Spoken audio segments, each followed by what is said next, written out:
So we're in the goat jug, just giving our little guys their morning bottle. See that we have a heat lamp in here. There's the way to the outside. It's a rainy day. Yesterday these guys were wormed with Safeguard. It's normally a cc per 25 pounds. So I broke it down to roughly 0.2 cc's per goat.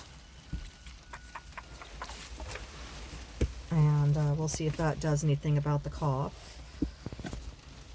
And that'll take care of things like lungworms, which is the one that I'm most concerned with. Again, I would like to believe that the dairy handled all of this prior to parturition, birthing, that they take care of mama goats so that when they worm mama goats, the babies, while they're in the womb, are also wormed.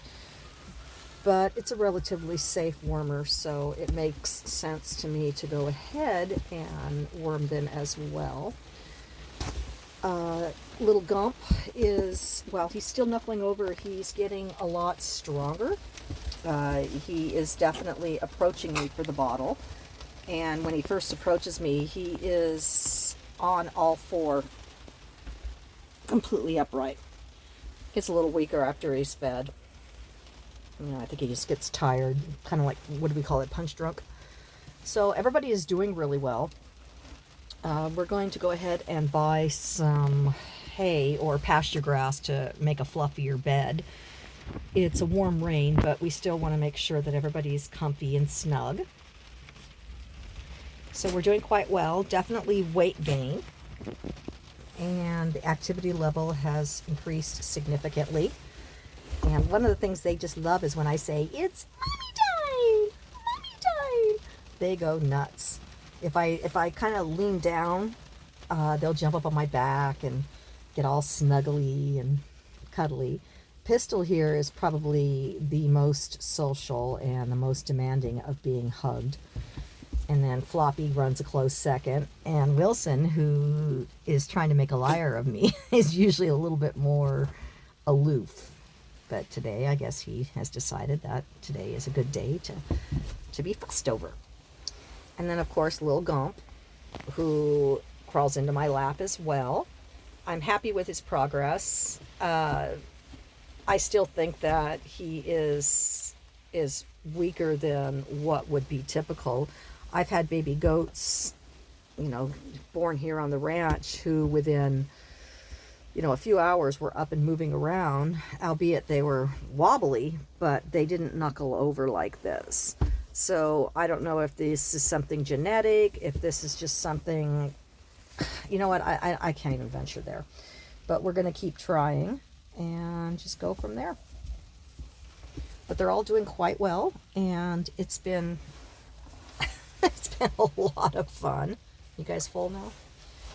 I have been peed on, pooped on. Oh, poop. Diarrhea has decreased significantly. I think they've made that adjustment to the milk that we're using. And with the adjustment, their stomach, their gut is settling down a little bit. I did buy some I bought some electrolyte replacement and some probiotics to help establish gut activity. But before I use it, I want to see if they can get this going on their own.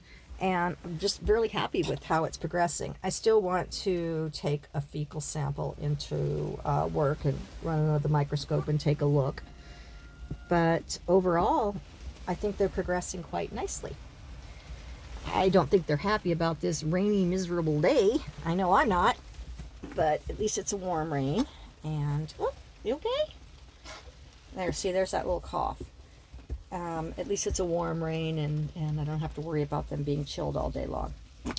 So anyway, that was Pistol trying to jump up on Mommy. So anyway, we are closing for now, and check in with you guys later. So I encourage my vet tech students to look up lung worms, Lung. And because that's the one I'm most concerned about right now. And also take a look at, things like aspiration pneumonia.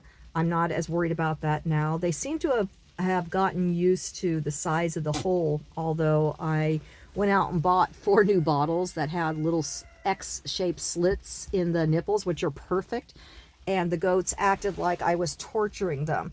They wouldn't draw hard enough on there to produce any milk. And because the bottles are a really hard plastic, my squeezing on them wasn't doing much to get milk into them. They became frustrated with it and just walked away. And I didn't want them missing a meal. So I had my son Carter go and get the regular Coke bottles with those nipples that already had holes cut into them.